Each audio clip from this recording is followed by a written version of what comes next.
खरं तर आम्ही ज्या काही प्रतिक्रिया होत्या त्या स्वाभाविक प्रतिक्रिया होत्या, कारण एवढं त्या शब्दांमुळं ओबीसींची ही चळवळ आणि त्याच्यामध्ये पडणारी फूट ही प्रचंड मोठ्या प्रमाणात ती होती. पण आम्ही जबाबदार आहोत आणि अख्ख्या ओबीसींच्या नजरा या भूमिकेकडे लागलेल्या असताना खरं तर ती घटना मी म्हणतोय खोटी आहे, काही लोक म्हणतायत खरी आहे.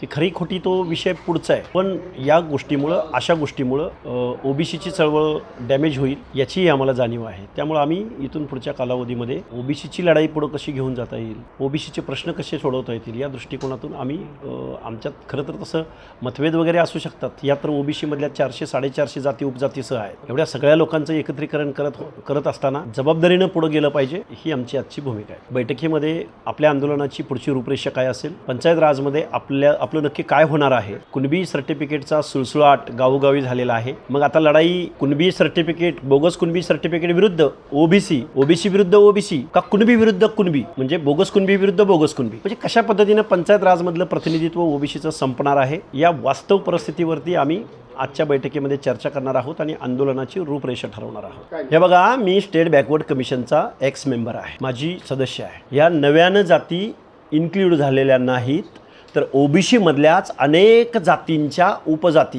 कारण एक कम्युनिटी म्हटलं की तिच्या 25-30 उपजाती असतात. आणि मग एक उदाहरण तुम्हाला सांगतो. आमची एक टकारी समाज म्हणून आहे, त्याला पाकीट चोर म्हणतात, त्याला घंटी चोर म्हणतात, त्याचे अनेक नावं आहेत. काही प्रादेशिक विभागामध्ये त्याची वेगवेगळी नावं असतात. ज्याच्या बाबतीमध्ये सोशल अफिनिटी आहे, एक जैविक बंधुभाव आहे, परंतु त्या प्रदेशामध्ये वेगळं नाव असल्या कारणानं त्याला ओबीसीचे बेनिफिट मिळत नाहीत. अशा लोकांचं जे काही इथल्या आरक्षणाच्या यादीमध्ये इरेग्युलरेशन झालं आहे ते फक्त रेग्युलरेशन केलेलं आहे.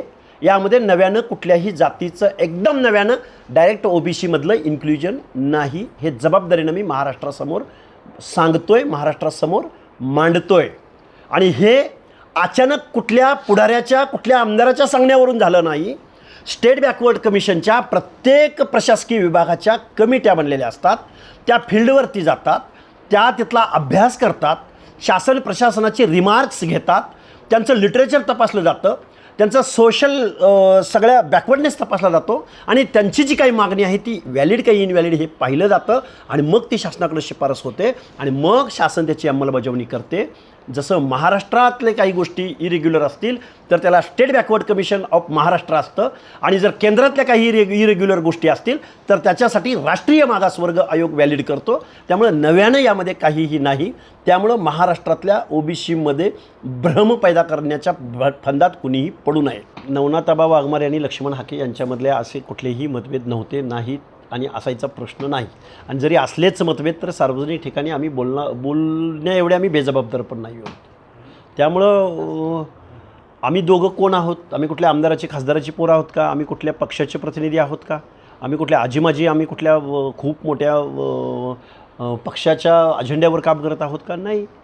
आम्ही सर्वसामान्य कुटुंबामधली पोरं आहोत, जी लोक ज्या महाराष्ट्रातल्या जबाबदार नेत्यांनी, लोकप्रतिनिधींनी, मंत्र्यांनी, मुख्यमंत्र्यांनी, विरोधी पक्षनेत्यांनी, पक्षाच्या प्रमुखांनी जी भूमिका घ्यायला हवी होती. कारण तुमच्या आमदारकीचा, खासदारकीचा, मंत्रिपदाचा, मुख्यमंत्रीपदाचा आणि तुमच्या पक्षाचा बेस आमच्या वाड्या वस्त्या तांड्यावरनं जातो. तुम्हाला आमच्या दारामध्ये मत मागायला यायचं आहे, याची जाणीव असू द्या, याचं भान असू द्या. कोण जर मोर्चानं झुंडीनं तुमच्याकडे येत असेल आणि तुमची काहीतरी मागणी तुमच्याकडून मान्य करून घेत असाल आणि आमच्या नरडीचा घोट घेतला जाणार असेल तर सावध असा. हे सांगायसाठी आज आमची काही ठराविक पदाधिकाऱ्यांची बैठक आहे आणि ओबीसी बांधवांच्या मनामध्ये कुठंही जी काय 1-2 दिवसामध्ये, आणि ह्या गोष्टी 4-5 वेळा झालेल्या आहेत, यांच्याकडे आमच्या प्रश्नांची उत्तरं नाही आहेत, आजही नाही आहेत त्यांची उत्तरं.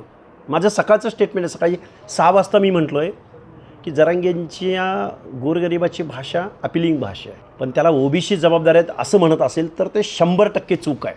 ओबीसीमधून आरक्षण मिळाल्यानंतर प्रत्येक घरातल्या पोराला नोकरी मिळणार आहे, प्रत्येकाच्या घरातला कलेक्टर होणार आहे असं जर काही जरांगे मराठा समाजाला सांगत असेल तर ते 100% चूक आहे. आणि जर मराठा समाज जरांगेच्या म्हणण्यानुसार जर ओबीसीमध्ये जर इन्क्ल्यूड झाला असेल तर गावगाड्यातला छोटा घटक तो त्यांच्या स्पर्धेमध्ये कसा टिकणार आहे या प्रश्नाचं उत्तर माननीय देवेंद्र फडणवीस साहेब, माननीय एकनाथरावजी शिंदे साहेब, माननीय अजितदादा पवार साहेब तुम्ही कारखानदारांचं, वतनदारांचं, कॉन्ट्रॅक्टरांचं राज्य चालवू नका, पैसेवाल्यांचं राज्य चालवू नका, दरोडेखोरांचं राज्य चालवू नका.